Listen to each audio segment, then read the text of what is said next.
Hi, I'm Dr. Sara McNeillis. I specialise in disorders of sleep at the Royal National ENT and ED Hospital. I'm going through a few common questions I have been asked about sleep. How much sleep do I need? Generally, we have body clocks which govern how long our 24-hour sleep cycle is, and it ranges from 23 hours to 27 hours. But on average, our body clocks work at a 24.2 hour cycle. Our average sleep needs also 4 to 5 cycles, and each sleep cycle is about 90 minutes. So you would get between 6 and 8 hours.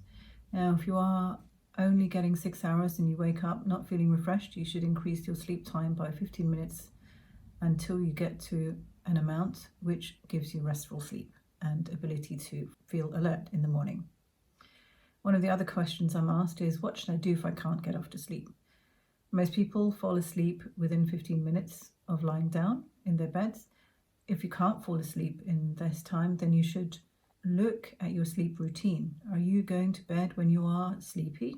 Do you do anything that stimulates you, such as watching TV or working on the computer? Do you have any worries that are difficult to put aside? Firstly, you should look at building a routine which allows you to mentally and physically relax before bedtime. Write your worries down on a piece of paper, take a bath or shower, use meditation techniques such as Headspace to allow your mind to relax. Try not to drink caffeine too close to bedtime. Moderate the amount of alcohol you drink, and try to eat prior to 3 hours before bedtime. Only go to bed when you are sleepy.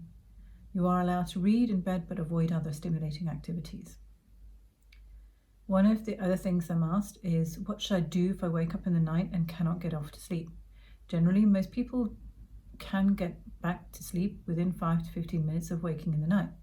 Sometimes it may take longer. If you can't get to sleep, try and get up and go and find somewhere quiet to sit and read a book. Avoid stimulating activities again in the night. When you feel sleepy, get back into bed and try and get off to sleep.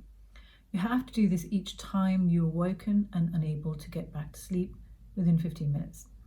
Over a few days, you should notice an improvement in the length of time it takes you to get back to sleep. You should be able to get back to sleep quicker. However, if you are still having problems, it's worth talking to a sleep specialist. Most of you who do shift work may find you have a problem where you cannot sleep post nights. Shift work disorder occurs when you can't sleep once you've finished your night shift, but are very sleepy during the night shift. It is common in up to 30% of shift workers. Firstly, you have to understand that your body is programmed to maximally be alert shortly after awakening in the morning, at daybreak, and earlier in the morning. You may find you can use this time to use the techniques already mentioned earlier, such as Headspace, to promote mental and physical relaxation. Aim to go to bed approximately 3 hours after your shift finishes. Have your main meal at the end of your shift and about 3 hours before bedtime. If you're still having problems, come and discuss this with your sleep consultant. One of the very common questions I have been asked is, what can I do about snoring loudly? Snoring is a very common condition and occurs in about 40% of the population.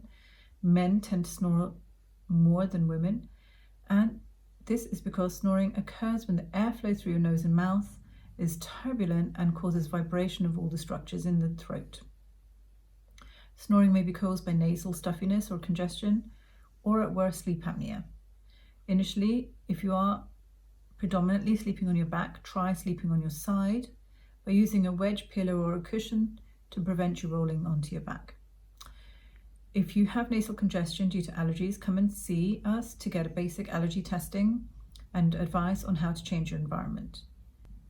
You can try some myofunctional therapy exercises which strengthen the tongue and allow it to work better once you've fallen asleep.